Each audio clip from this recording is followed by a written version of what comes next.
बिस्मिल्लाहिर्रहमानिर्रहीम, अस्सलाम वालेकुम। मैं हूं तंजील और आप देख रहे हैं हमारा यूट्यूब चैनल वीक पॉइंट। ख्वाहिश तो बहुत थी कि इंडिया का सामना हो फाइनल में जी, एमसीजी में, लेकिन अब हमें फेस करना पड़ेगा इंग्लैंड को। और आज जिस तरह की इंडिया ने क्रिकेट खेली है उसके बाद तो मुझे अब लगता यही है कि बहुत जल्द जो इंडिया है वो इंग्लैंड से बदला लेने वाला है, और बहुत जल्द आप देखेंगे बदला लेने वाला है। और मेरी इतलात के मुताबिक इस पर काम भी शुरू कर दिया गया है, लेकिन ये जो काम की ये तैयारी कर रहे हैं ये बीसीसीआई नहीं कर रहा, बल्कि इंडियन फिल्म इंडस्ट्री कर रही है, यानी कि बॉलीवुड कर रही है। और इतलात ये हैं कि लगान 2 की तैयारी की जा रही है बनाने की, और इम्कान यही जाहिर किया जा रहा है कि अक्षय कुमार इसमें स्टार होंगे और लगान 2 में वो इस मैच का बदला लेंगे। स्टोरी क्या बनती है वो देख लेंगे बाद में, लेकिन सुनना यही है कि इंडिया पहले खेलते हुए कोई 300 के करीब इंग्लैंड के ख़िलाफ़ T20 में रन्स बनाएगा, और इस तरह इस मैच का जो बदला है वो पूरा कर लिया जाएगा। अब जब आप लोग इस तरह की गुफ्तगू करेंगे या आपके प्लेयर्स इस तरह की गुफ्तगू करेंगे तो फिर पाकिस्तानियों से भी किसी किस्म की तवक्को ना रखें। ये जवाब आप लोगों को नहीं, ये बल्कि एक आपके क्रिकेटर जो हैं जिनकी परफॉर्मेंस ऐसी है कि ना ही होती तो वो बेहतर थी, वो है इरफान पठान, जिन्होंने पाकिस्तान के हवाले से एक बयान दिया, एक ट्वीट किया कि हार जीत तो होती रहती है लेकिन ग्रेस आप लोगों के बस की बात नहीं। जब आप लोग हमारी वतनियत पर हमला करते हैं, हमारी नेशनलिटी पर हमला करते हैं, तो हमसे किस किस्म की तवक्को रखेंगे कि आपको इसका जवाब ना मिले। तो इसका जवाब इरफान पठान साहब ये है कि हारने की भी कोई ग्रेस होती है, इस तरह कोई भी नहीं हारता। और आप लोग तो इतना बड़ा बोर्ड, इतना बड़े मुल्क का प्रचार करते रहते हैं, हर जगह पर आप अपना इंडिया इंडिया इंडिया करते रहते हैं। क्रिकेट को आपने आईपीएल तक महदूद करके रख दिया हुआ है, इतनी बड़ी आप लीग करवाते हैं, लेकिन इसके बावजूद अगर शिकस्त होती है तो ऐसी शिकस्त, सारा पानी आप बारिशों के दिनों में पाकिस्तान में छोड़ देते हैं। कोई थोड़ा बहुत खुद भी रख लेना था ताकि शर्म से डूब तो मरें उसमें। यह सब कुछ आपके लिए इरफान पठान साहब, कोई इंडियन नेशनल्स के लिए नहीं है या इंडियन कौम के लिए नहीं है, इंडियन अवाम के लिए नहीं है। लेकिन अगर आप लोग इस तरह की ज़बान इस्तेमाल करेंगे तो हमसे इससे ज़्यादा सुनेंगे। इरफान पठान साहब, अगर आपके T20 कैरियर पर नज़र डालें ना, तो इंतहाई शर्मिंदा कर देने वाला आपका T20 कैरियर है। मैं टेस्ट या ODI की बात इसलिए नहीं कर रहा क्योंकि आपने जिक्र ही इन मैचेस के लिहाज से किया है, इसी के लिहाज से ग्रेस की बात की है। तो आपका T20 कैरियर ऐसा है कि 24 मैचेस में आपने 28 विकेटें ली हुई हैं, और इकॉनमी रेट आपका 8 का है, यानी कि 8 हर ओवर में आप 8 रन से मार खा रहे थे। और जब बैटिंग की तरफ आते हैं, आप एक बहुत बड़े ऑलराउंडर होने का दावा भी करते हैं, तो आपका जो बैटिंग का जो हाईएस्ट स्कोर है ना T20 में, वो सिर्फ 33 रन है, और एवरेज आपकी 22, 23, 24 के करीब है। और स्ट्राइक रेट भी अगर आपका देखें T20 के लिहाज से 118, 119 है। तो आप किस मुंह से पाकिस्तान को ऐसी बातें करते हैं ग्रेस की या हारने की? आपको मेरे ख्याल में अपनी परफॉर्मेंस का अंदाज़ा नहीं है। एक हैट्रिक क्या कर ली थी आपने पाकिस्तान में, उसके बाद आपकी थोड़ी बहुत जो गुड्डी चढ़ी थी वो बहुत जल्दी उतर गई थी, और आपने अपनी उम्र से बहुत पहले रिटायरमेंट ली हुई है, क्योंकि आपकी परफॉर्मेंस ही ऐसी नहीं थी कि इंडियन टीम में ज़्यादा अरसा आप ठहर भी सकते। To be very honest, Pakistani अवाम में इंडियन क्रिकेटर्स का एहतराम भी बहुत पाया जाता है, और मैंने अपने पिछले वीलॉग में भी बात की थी और क्रिकेटर्स के नाम भी गिनवाए थे जिनके बहुत बड़े फैंस की तादाद पाकिस्तान में मौजूद है। आप लोगों के क्रिकेटर्स तो खुद ये स्टोरीज सुनाते हैं कि जब वो पाकिस्तान के दौरे पर आए थे और जब शॉपिंग के लिए बाज़ार जाते थे तो शॉपकीपर्स उनसे पैसे नहीं लेते थे और यही कहते थे कि आप लोग इधर मेहमान हैं।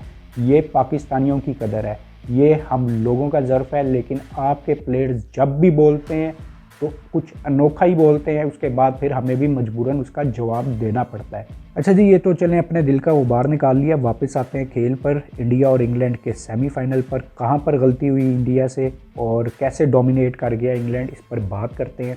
सबसे पहली बात जो मैं करूँगा, हो सकता है कि इंडियन फैंस को ये बात या इंडियन स्पेक्टेटर्स को या इंडियन पब्लिक को ये बात अच्छी ना लगे, लेकिन जब आप लोगों ने उस टीम का कोच ही वो रखा है जिसको दीवाल के नाम से पुकारा जाता था, यानी कि वो इतना सॉलिड था, शोएब अख्तर या और बड़े बड़े बॉलर्स ये बयान दे चुके हैं कि राहुल द्रविड़ को आउट करना बड़ा मुश्किल था क्योंकि वो टेक्निकली बड़ा स्ट्रॉन्ग प्लेयर था। राहुल द्रविड़ को दी वॉल का जो टाइटल दिया गया था वो उनको टेस्ट मैचेस में उनकी परफॉर्मेंस की वजह से दिया गया था, ना कि वनडे या T20 मैचेस में उनकी परफॉर्मेंस की वजह से दिया गया था। मुझे उनकी बैटिंग कैपेबिलिटी पर कोई भी शक नहीं है, बड़ा ज़बरदस्त बल्लेबाज था, बड़ा रॉक सॉलिड किस्म का बल्लेबाज था, लेकिन टेस्ट मैचेस में वो अपनी मिसाल आप था। लेकिन अगर आप समझते हैं कि वो T20 फॉर्मेट के लिए एक बड़ा मौजूद बैट्समैन था तो ये आपकी गलत फहमी है। और ऐसे ही प्लेयर को अगर आप T20 में भी कोच के तौर पर साथ लेकर चल रहे हैं तो फिर मेरे ख्याल में इंडियन प्लेयर से आप इससे बेहतर परफॉर्मेंस की तवक्को नहीं कर सकते। राहुल द्रविड़ की कोचिंग में जब से मैंने इंडियन प्लेयर्स को खेलते देखा है तो उनके बैटिंग स्टाइल में मुझे वाज़ेह फ़र्क नज़र आया है। ख़ासकर मैं विराट कोहली के हवाले से बात करूँगा। अपने एक वीलॉग में मैंने इस हवाले से पहले भी बात की थी कि विराट कोहली में अब पहले वाली वो बात नहीं रही है। मैंने दरअसल बात उनकी पहले वाली इसलिए की थी कि उनका स्ट्राइक रेट जो है ड्रामेटिकली तब्दील हो गया है या नीचे आ गया है। आप देखें उनकी परफॉर्मेंस गिरी हुई थी और उसके बाद जब वो वापस आए हैं, उनकी फॉर्म वापस आई है, तो उन्होंने जब स्कोर करना शुरू किया है तो वो बड़े धीमे मजाज से खेलना शुरू हुए हैं। बड़े धीमे मजाज से इसलिए कह रहा हूँ कि जो उनका माजी में ट्रैक रिकॉर्ड रहा हुआ है उसकी निस्बत अब वो धीमे मजाज से खेलना शुरू हुए हैं। आप इस सेमीफाइनल में भी देख लें कि वो 40 बॉलों में 50 करके जा रहे हैं, यानी कि सिर्फ T20 में 10 गेंदों का उनका फ़र्क है। जबकि मेरे ख्याल में जिस तरह के विराट कोहली प्लेयर हैं उनका 40 गेंदों पर 70 स्कोर होना चाहिए था। और at the end of the day जब आप बैटिंग पिच पर 168 रन का टारगेट उस टीम को दे रहे हैं जिसके 11वें नंबर तक आदिल रशीद तक जो है वो बैटिंग कर सकता है, तो फिर अपनी खैर खुद ही मनाएं। विराट कोहली ने नो डाउट अपने बैटिंग एग्रेशन को कम किया और इसमें ज़रूर मशावरत उनके कोच की भी शामिल होगी। अब जब कोच की जानिब से ही इस तरह की इंस्ट्रक्शन हो प्लेयर को कि आपने जाकर विकेट संभालनी है चाहे रन्स कम बने, तो फिर T20 का नतीजा इससे मुख्तलिफ नहीं निकल सकता। पाकिस्तानी क्रिकेट को तो आप छोड़ दें, हम तो बहुत छोटा एक बोर्ड है, हम बड़ा एक छोटा सा मुल्क है, हमारे जितने रिसोर्सेज हैं। आप लोग तो एक बहुत बड़ी प्रीमियर लीग भी करा रहे हैं, आप लोगों के पास रिसोर्सेज की कमी नहीं है, आप लोगों के पास प्लेयर्स की कमी नहीं है। आपकी जो IPL है वो बड़ी तवील IPL होती है, हर टीम तकरीबन 3-3 मैचेस खेलती है और उसके बाद आपके पास एक प्लेयर्स की लाइन लगी होती है। लेकिन जब आपके पास टीम आती है, जब आपकी टीम सामने आती है तो उसमें वही गिने चुने चेहरे होते हैं जो हमेशा से खेलते आ रहे हैं।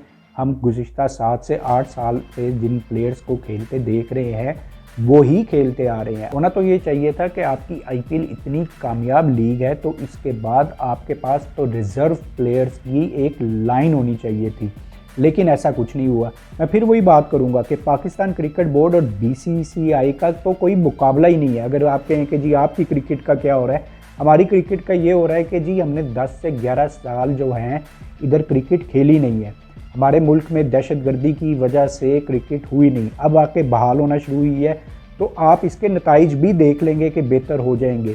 हमने तो छोड़ दें, हमारी क्रिकेट बहुत लो पे पहुंच गई हुई है, हम सबको ये पता है। लेकिन आप लोगों का तो दावा था कि आपकी जो क्रिकेट है आसमानों को छू रही है, और मेरे ख्याल में इसमें शक भी कोई नहीं था कि इतनी बड़ी प्रीमियर लीग करवाने के बाद भी अगर आपके पास एक आउटस्टैंडिंग प्लेयर की लाइन ना लगे तो फिर मेरे ख्याल में कोताही कहाँ पर है, ये आप लोगों को खुद सोचना चाहिए कि उन प्लेयर्स को चांस नहीं मिल रहा। मैंने अपने पिछले व्लॉग में जो सूर्या कुमार यादव के वाले से भी बात की थी कि 32 साल की उम्र में तकरीबन वो आपकी टीम में शामिल होता है, चलें 32 नहीं 31 बरस की उम्र में, जबकि वो 2012 में IPL उसने खेलना शुरू कर दी थी। यानी कि उसको 10 साल बाद आप या 9 साल बाद इंडियन टीम में चांस मिलता है। तो इसका मतलब है कि कहीं ना कहीं पर कुछ गड़बड़ तो ज़रूर है। And to be very honest, BCCI जो भी फैसला करे ये तो उसकी मर्ज़ी है, लेकिन मैं नहीं समझता कि इस फॉर्मेट के लिए T20 फॉर्मेट के लिए रोहित शर्मा एक बेटर ऑप्शन है। विराट कोहली से आपने कैप्टनशिप ले ली, अब आपको मेरे ख्याल में अगर T20 फॉर्मेट में एग्रेसिव कैप्टन चाहिए तो इस टीम में इंडिया के पास हार्दिक पांड्या के अलावा कोई दूसरी ऑप्शन मौजूद नहीं। पांड्या जो है एक अग्रेसिव प्लेयर है, उसका अग्रेशन ग्राउंड में भी नज़र आता है, तो T20 फॉर्मेट में आपको एक अग्रेसिव कैप्टन की ज़रूरत है। ये मेरी राय है, ज़ाहिर है फैसले तो आप लोगों के ही हैं, भारतीय बोर्ड के ही हैं, लेकिन मेरी एक ये राय है कि आपको हार्दिक पांड्या को कैप्टन बनाना चाहिए। सेमीफाइनल में इंडिया की टीम कैसे खेली इसका अंदाज़ा आप इससे लगाएं कि 16 ओवरों में तकरीबन इनके 110 रन थे और जो 58 आखिरी रन हैं वो 4 ओवरों में बनाए। और जब इंग्लैंड खेलने आया तो उसने पावर प्ले में ही जो आखिरी इंडियन 4 ओवर्स खेले थे इंडिया ने जिस तरीके से उसको कवर कर लिया था, वो 6 ओवरों में 63 स्कोर बना चुके थे और उसके बाद भी वो कहीं पर रुके नहीं और मुसलसल 10 के रन रेट से 10 के नेट रन रेट से वो हर ओवर में खेलते रहे और आखिर में टारगेट सिर्फ 16 ओवर्स में पूरा कर गए। ये वही 16 ओवर्स थे जिनमें आपकी टीम ने यानी कि इंडियन टीम ने 110 रन बनाए हुए थे। जो भी कह लें, अपने दिल को तसल्ली देनी है, कबूतर की तरह अगर आंखें बंद करके बैठना है तो बैठे रहें, हमें इससे क्या। लेकिन आप इस चीज़ को तस्लीम करें कि पाकिस्तान के ख़िलाफ़ आप लक की वजह से जीत गए, बांग्लादेश के ख़िलाफ़ आप लक की वजह से जीत गए, तीसरी बड़ी टीम के साथ आपका मुकाबला साउथ अफ्रीका से था, वो आप हार गए। तो आप जीते किससे? नीदरलैंड से और जिम्बाब्वे से। आपके पास अब सेमीफाइनल में जब पहुंच गए थे तो वहां पर ऐसी चीज़ें नहीं चली। जो मैंने आपको पहले बताया, इंग्लैंड की टीम में अभी तो मार्क वुड शामिल ही नहीं थे, इंजर्ड थे और उनके मेन स्ट्राइक बॉलर हैं। अगर वो शामिल होते तो मैं नहीं समझता कि इंडियन टीम 168 तक भी पहुंच सकती। इस इशू पर भी बहुत बात की जा रही है कि इंडियन प्लेयर्स को आईपीएल के अलावा किसी और लीग में खेलने की इजाज़त नहीं, जिसकी वजह से उनकी परफॉर्मेंस मुतासिर हो रही है। मैं इस इशू पर बात नहीं करता, ये आपकी भारतीय बोर्ड की मर्ज़ी, वो जो भी फैसला करे वो करता रहे। लेकिन मैं आपके सामने एक मिसाल पेश कर रहा हूँ कि आज कमेंटेटर्स एलेक्स हेल्स का जब जिक्र कर रहे थे इंडियन ओपनर का, तो वो साथ यही कह रहे थे कि बिग बैश लीग में खेलने के लिए एलेक्स हेल्स इधर बार बार आए हैं, इस ग्राउंड को बड़ी अच्छी तरह जानते हैं, ये पिच कैसे बिहेव करेगी उनको पता है, उनको ग्राउंड के हर कॉर्नर का पता है। तो ये एक छोटी सी मिसाल है और जिस तरह एलेक्स हेल्स ने आज बैटिंग की है वो आपके सामने है। बहरहाल जी, हमें दुख है कि हमारा फाइनल में इंडिया के साथ मुकाबला नहीं हो रहा और हमें इंग्लैंड के साथ खेलना होगा, लेकिन उम्मीद है कि आइंदा किसी न किसी टूर्नामेंट में हमारा इंडिया से दोबारा सामना होगा और हमें एक क्रंची मैच देखने का मौका मिलेगा। उम्मीद है नाजरीन आपको आज का भी व्लॉग पसंद आया होगा। अपना और अपने इस चैनल का बहुत ख्याल रखिएगा। अल्लाह हाफिज़।